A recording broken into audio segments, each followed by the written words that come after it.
Hi friends, പുതിയ വീഡിയോയിലേക്ക് സ്വാഗതം. അപ്പോൾ എല്ലാ ചെങ്കുകളും ഗഡികളും സപ്പോർട്ട് ചെയ്യുക, ലൈക്ക് ഷെയർ സബ്ബൊക്കെ ചെയ്യാം. അപ്പോൾ ഇന്നലെ നമ്മൾ സെക്കൻഡ് ഷോ കൊച്ചിൻ PVR ലുലുന്നാണ് നമ്മൾ സൂര്യ ദേവദർശനം കാണുന്നത്.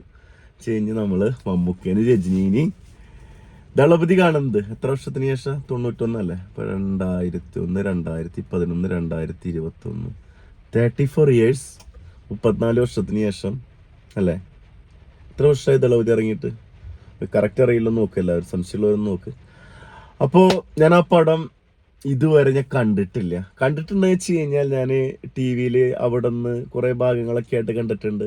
ഒരുമിച്ചിരുന്ന് ഞാൻ പടം കണ്ടിട്ടില്ല. അതൊന്നും കണ്ടുള്ള ചെറുപ്പത്തില്ല. പക്ഷെ എല്ലാ പാട്ടുകളും ഒരുപാട് പ്രാവശ്യം കേട്ടുള്ള പാട്ടുകളാണ്. എസ്പെഷ്യലി അതിൽ 5 പാട്ട് രക്ഷയില്ലാത്ത പാട്ടാണ്, പാട്ടാണ്. അപ്പോൾ അതൊക്കെ ഞാൻ ഒരുപാട് തവണ കേട്ടിട്ടുണ്ട്. ഫിലിം ഞാൻ കണ്ടിന്യൂറ്റിയിൽ കണ്ടിട്ടില്ല. അതുകൊണ്ട് തന്നെ ഈ പടം റിലീസ് ഉണ്ടെന്ന് പറഞ്ഞ സമയത്ത് തന്നെ നമ്മളത് ഉറപ്പിച്ചിരുന്നു. വേറൊന്നല്ല, ഇത് കാണാൻ ഒരുപാട് റീസൺ ഉണ്ട്. മമ്മൂക്ക, രജനി, ഒപ്പം തന്നെ മണിരത്നം. പിന്നെ സിനിമോട്ടോഗ്രാഫി ചെയ്തിട്ടുള്ള ആരാ? നമ്മുടെ ചേട്ടൻ സന്തോഷ് ചേട്ടനായിട്ട് സിനിമോട്ടോഗ്രാഫി. ഞാനത് ഫേരെഴുതിയാണ് ശ്രദ്ധിച്ചൊരു കാര്യമാണ്. സന്തോഷ് ശിവനാണ് സിനിമോട്ടോഗ്രാഫി ചെയ്തിട്ടുള്ളത്. അതുപോലെ ഇളയരാജ. പിന്നെ ഇതിൽ പാട്ട് പാടിയത് ആരൊക്കെയാ?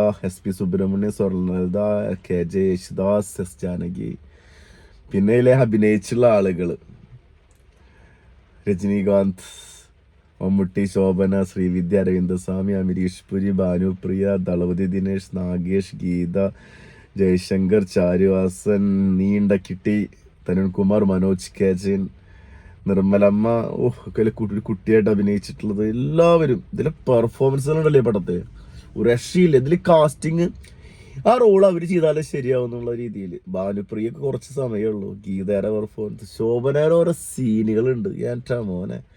പിന്നെ നമുക്ക് എപ്പോഴും അന്ന് ഇന്നും കാണുമ്പോൾ ഒരേ പോലെയാണ് ഫീൽ ചെയ്തത്. രജനി എന്ന് പറഞ്ഞ നടന്റെ ആ സമയം ഉണ്ടല്ലോ, 32 വർഷം മുമ്പ്, 33 വർഷം മുമ്പ് രജനിയുടെ എനർജി ലെവലും കാര്യങ്ങളും ആ സ്വാഗ്, ഇവര് തമ്മിലുള്ള കോമ്പിനേഷൻ സീനുകളും ഒരു രക്ഷയില്ലാത്ത മുതാടന്നു.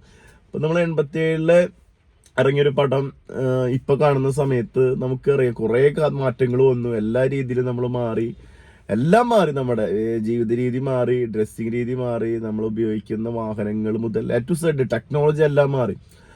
അതുവരെ മാറിയിട്ട് വരെ ഈ പടം എനിക്ക് സത്യം പറഞ്ഞ ഫസ്റ്റ് ടൈം വാച്ച് ചെയ്യുന്ന സമയത്ത് അതിഗംഭീരമായിട്ടാണ് ഫീൽ ചെയ്ത്. ഒരുപാട് കാര്യങ്ങളുണ്ട് നമ്മൾ പറയാൻ, ഒരുപാട് കാര്യങ്ങൾ നോട്ട് ചെയ്ത് വെച്ചിട്ടുണ്ട് ഈ പടത്തില്. പ്രത്യേകിച്ച് ഇതിൽ ജാതി കാര്യങ്ങളൊക്കെ തമിഴ്നാട്ടിൽ ഇപ്പോഴും നമ്മൾ പല പടങ്ങളിൽ അത് കാണുന്നതാണ്. ഒരുപാട് മാരി സെൽവരാജ് പടങ്ങളിലൊക്കെ പ്രത്യേകിച്ച് എടുത്തെടുത്ത് പറയുന്നതാണ് ജാതി രാഷ്ട്രീയം, ജാതിക്കാർ. ഇത് ശോഭന പറയുന്ന അയ്യങ്കാർ വീട്ടിലെ പൊണ്ണ് എന്നൊക്കെ പറയുന്നുണ്ട്. നമ്മൾ വലിയ ആള്, നമുക്കത് ശരിയാവാ എന്നൊക്കെ പറയുന്ന കുറെ സംഭവങ്ങളുണ്ട്. ഒരു പാട്ടില് കറക്റ്റായിട്ട് ആ പാട്ടിൽ ആ സീനിൽ തന്നെ പറയുന്നുണ്ട് അവിടെ തമിഴ്നാട്ടിലെ ജാതി രാഷ്ട്രീയം പൊളിറ്റിക്സ് ഒക്കെ പറയുന്ന കാര്യങ്ങളൊക്കെ. ഇപ്പോഴതിൽ വലിയ മാറ്റങ്ങളൊന്നും വന്നിട്ടില്ല, അതിൽ ഒരുപാട് മാറി. പണ്ടത്തേതിൽ ഒരുപാട് മാറി. പിന്നെ പാസം, ഏതൊരു മാസ് ഫിലിമിനും അതിലുള്ളൊരു പാസ്സാണ് ആ മാസ് ഫിലിമിനെ പക്ക മാസാക്കി മാറ്റുന്നത്. നമുക്കറിയാം ഒരുപാട് പടങ്ങൾ അങ്ങനെയുണ്ട്. ഈ പടം ഇറങ്ങിയതിന് ശേഷമാണ് തോന്നുന്നു ഇതായിട്ട് റിലേറ്റഡ് ആയിട്ട് ഒരുപാട് പടങ്ങൾ വന്നിട്ടുണ്ട് ഓരോ സിറ്റുവേഷനിൽ വെച്ചിട്ട്. അത് ഗംഭീരാണ് അതൊക്കെ. പിന്നെ മേക്കിങ്, ഒരു രക്ഷയില്ലാത്ത മേക്കിംഗ് ആണ്. ചില സിറ്റുവേഷൻ കണക്ഷൻസും ഒക്കെ ഇടുന്നുണ്ട്. അവിടെ ഒരു സംഭവം നടക്കുമ്പോൾ സെയിം കണക്റ്റഡ് ആയിട്ടുള്ള ഇവിടെ ഈ സംഭവം കാണിക്കുന്ന സീനുകളൊക്കെ അടിപൊളിയാണ്. പ്രത്യേകിച്ച് ശ്രീവിദ്യ ഒരു കുറച്ച് സീനുകളും, ഇപ്പുറത്ത് മമ്മൂക്ക റിലേറ്റഡ് ആയിട്ട് രജനീകാന്ത് റിലേറ്റഡ് ആയിട്ടുള്ള കുറെ സീനുകളൊക്കെ ഉണ്ട്. അതൊക്കെ ഒരു വേറെ ലെവൽ ഫീലാണ്. പാസ് അതിഗംഭീര പാസ്സാണ് കേട്ടോ. ഇവിടെ ഇവര് തമ്മിലുള്ള ഒരു പാസ് ഉണ്ട്, അതിഗംഭീരാണ്. പിന്നെ ശോഭന ഇവൻ അച്ഛൻ തമ്മിലൊരു പാസം കാണിക്കുന്നുണ്ട്. ശോഭന രജനി തമ്മിലുള്ള പാസം കാണിക്കുന്നുണ്ട്. മമ്മൂക്കിയായിട്ടുള്ള പാസം, മമ്മൂക്കി ഈദിയായിട്ടുള്ള പാസം, ഭാനുപ്രിയ, ഒരുപാട്. അതൊക്കെ ഭയങ്കര ഇമോഷണലി കണക്ട് ആവുന്നുണ്ട്. പിന്നെ അരവിന്ദസ്വാമിയുടെ ക്യാരക്ടർ, അരവിന്ദസ്വാമി അതിൽ കണ്ടുകൊണ്ടിരിക്കും ഇങ്ങനെ. അത്ര രസമായിട്ടാണ് ചെയ്തിട്ടുള്ളത്. എന്ത് ഭംഗിയാന്നറിയാം. കളക്ടറുടെ ക്യാരക്ടർ ഒക്കെ ചെയ്തിട്ടുള്ള സംഭവം. എല്ലാ പടം കണ്ട ആളുകളാവും ഓൾമോസ്റ്റ്. ഈ പടം നമ്മൾ 1959 മുതലാണ് കാണിക്കുന്നത്. ഒരു 14 വയസ്സാവാത്തൊരു ഒരു പെണ്ണ് ഡെലിവറി അറിയാം. നമുക്ക് നാട്ടിൽ എന്തായിരിക്കും അവസ്ഥ എന്നറിയാം. അപ്പൊ അതുമായിട്ട് റിലേറ്റഡ് ആയി കുട്ടീനെ ഉപേക്ഷിക്കേണ്ടി വന്നു. ആ കുട്ടിയാണ് നമ്മള് രജനിയായിട്ട് വരുന്നത്. ആ സമയത്തൊക്കെ BGM ഉണ്ട്, ബാക്ക്ഗ്രൗണ്ട് മ്യൂസിക്. എന്ത് രസാന്നറിയും. പടത്തിലും BGM ആ കാലഘട്ടത്തിലുള്ള BGM ഉണ്ട്, ഇട്ടിട്ട് കൊടുക്കുന്നുണ്ട്. ഒരു രക്ഷയില്ല. പിന്നെ പാട്ടുകൾ പറയണ്ടല്ലോ. ഞാനൊക്കെ ചെറുപ്പത്തിൽ പാടിയായിരുന്ന പാട്ടാണ് റാക്കമ്മ കയ്യത്തട്ട് എന്നുള്ള പാട്ടൊക്കെ. ഇതൊക്കെ അതിഗംഭീരമാണ്. എല്ലാ പാട്ടുകളും പാട്ടെടുത്ത് പറയണത് മാത്രം നമുക്ക് വീഡിയോ ഒക്കെ ചെയ്യാനുണ്ട്. അമരീഷ് പുരിയുടെ വില്ലന്റെ ക്യാരക്ടർ അതിഗംഭീര മൂവിയാണ്.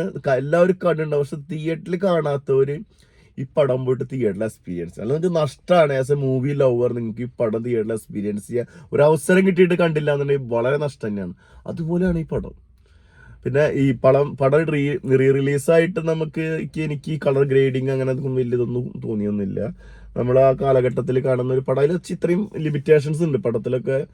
ഇപ്പോഴത്തെ പടം കാലഘട്ടത്തിൽ ടെക്നോളജിയിലൊക്കെ ഒരുപാട് ഇതുണ്ട്. പക്ഷെ അത് മാറ്റിയ രീതിയിൽ വലിയ മാറ്റങ്ങളൊന്നും എനിക്ക് തോന്നി. പക്ഷെ സൗണ്ട് രസമാക്കി എടുത്തിട്ടുണ്ട്. പിന്നെ കുറെ സീനുകളിലൊക്കെ കളർ ഗ്രേഡിങ് കൊണ്ടുവന്നിട്ട് ബോറായിട്ട് തോന്നിയിട്ടുണ്ട്. അങ്ങനെ കുറെ സംഭവങ്ങളൊക്കെ ഉണ്ട്. പക്ഷെ അതൊന്നും ഒരു വിഷയമുള്ള കാര്യമല്ലല്ലോ. അതിഗംഭീര മൂവി. മമ്മൂക്കിയെ പോലെയും രജനീകാന്തിനെ പോലെയൊക്കെ ആ കാലഘട്ടത്തിൽ ഒരുപാട് അനുകരിച്ചെന്ന് ഞാൻ കേട്ടിട്ടുണ്ട്. കാരണം അനുകരിച്ച് പോയി. ഇപ്പോൾ തന്നെ നമുക്കത് കണ്ടപ്പോൾ ഒരു സംഭവമാണ്. അവര് പരിചയപ്പെടുന്നതും അതുമുതലുള്ള പടം കണക്റ്റായി പോകുന്നതും. മണിരത്നം എന്നൊരു ഡയറക്ടർ നമുക്കറിയാം. ആള് അത് ക്ലാസ് മാസ് സോങ്സ് പാസം ഒരു ഫിലിമിന് പോയി എന്തൊക്കെയാ വേണ്ടത് അതെല്ലാം അതിലുണ്ട് ഒരു പാക്കേജ്. ഇന്നലെ പടത്തിന് ഒരു 10-60 പേര് തിയേറ്ററിലുണ്ടായിരുന്നത്. എല്ലാവരും പടം കണ്ട ആളുകൾ തന്നെയാണ് അറിയാം. പക്ഷെ എല്ലാവരും ഒരു പുതിയ ഫിലിം ഇറങ്ങി കാണുന്ന ഒരു എക്സൈറ്റ്മെന്റ് പുറത്താണ് പടം കണ്ടത്. I like movie. ഞാൻ ഈ പടം എനിക്ക് കണ്ടില്ലെങ്കിൽ ശരിക്കും നഷ്ടമായി പോയിടുന്നു. കാണാത്ത ആളുകൾ, തിയേറ്ററിൽ കാണാത്ത ആളുകൾ ഉണ്ടെങ്കിൽ മസ്റ്റ് വാച്ച് ഇൻ തിയേറ്റർ. അങ്ങനെയാണ് ഈ പടം. അയ്യോ ഇത് ഒരു വേറെ ലെവലാണ്. പിന്നെ ഞാൻ പറയാൻ വിചാരിച്ചൊരു കാര്യം എന്ന് വെച്ച് കഴിഞ്ഞാൽ, ആ പാസം അന്നൊക്കെ കാണുമ്പോൾ ആളുകൾക്ക് ഭയങ്കര ഫീലായിരിക്കും. പക്ഷെ ഇന്നത്തെ കാലത്തിൽ അത്ര പാസമൊക്കെ കൊണ്ടുവന്നു കഴിഞ്ഞാൽ പാസം ഓവറായി എന്നൊക്കെ പറയും. ഇപ്പൊ നമുക്ക് ലാസ്റ്റ് വന്ന പുഷ്പയിലൊക്കെ നമുക്കറിയാം. അതിന് മുമ്പ് ഒരുപാട് പടങ്ങൾ വന്നിട്ടുണ്ട്. പാസത്തിന്റെ കളിയാണ് തമിഴ് പടത്തിൽ പാസ്. അപ്പൊ ആ കാലഘട്ടം മുതൽ അങ്ങനെയുണ്ട്. ഇതിനൊക്കെ പാസ് എന്ന് പറഞ്ഞാൽ പക്ഷെ ഭയങ്കര ഫീലാട്ടത്. വെറുതെ അല്ല, നമുക്ക് ഫ്രഷ് ഫീല് കിട്ടും. അപ്പൊ ആ കാലഘട്ടത്തിൽ ഇറങ്ങിയ പടം ഇപ്പൊ കാണുമ്പോൾ നമുക്ക് ആ ഫീല് കിട്ടുന്നുണ്ട്. പാസ്സൊക്കെ അതിഗംഭീരമാണ്. പക്ഷെ ഈ പടം നിങ്ങൾ തിയേറ്ററിൽ കാണണം. ഒരുപാട് ജാതി സമവാക്യങ്ങളൊക്കെ ഉണ്ട്, പൊളിറ്റിക്കലൊക്കെ പറയുന്ന ഒരുപാട് കാര്യങ്ങളുണ്ട് ഈ പടത്തില്. അപ്പൊ ആ കാലഘട്ടമാകുമ്പോൾ നമുക്കറിയാലോ. അപ്പൊ അതിൻ്റെതായ മാറ്റങ്ങൾ, തെരുവിൽ താമസിക്കുന്ന ആളുകളുടെ പെണ്ണന്വേഷിച്ചു പോകുമ്പോഴുള്ള സംഭവങ്ങളൊക്കെ ഭയങ്കരമായിട്ടത് ശരിക്കും എടുത്തിട്ടുണ്ട്. പക്ഷെ അതൊന്നും ചെറിയ ചെറിയ മാറ്റങ്ങൾ തമിഴ്നാട്ടിൽ വന്നിട്ടുണ്ടെങ്കിൽ 1-2 കാര്യങ്ങൾ നോട്ട് ചെയ്ത് വെച്ചിട്ടുണ്ട്. അതാണ് നോക്കുന്നത്. അത് എവിടെയാണ് വെച്ച് ഓക്കെ ശ്രീവിദ്യാനെ പ്രത്യേകം പറയണം കേട്ടോ. നായർ അയ്യങ്കാർ വീട്ടിൽ പൊണ്ണ് പാട്ട് പാടും. അവർക്കൊക്കെ അന്നു പാട്ട് പഠിക്കാൻ, ഡാൻസ് പഠിക്കാനൊക്കെ ഇതുള്ളൂ. അതാണ് ഓക്കെ. അപ്പോൾ തിയേറ്ററിൽ പോയി കാണാത്ത ആളുകൾ എക്സ്പീരിയൻസ് ചെയ്യേണ്ട മൂവിയാണ്. രക്ഷയില്ല. അപ്പോൾ ബൈ.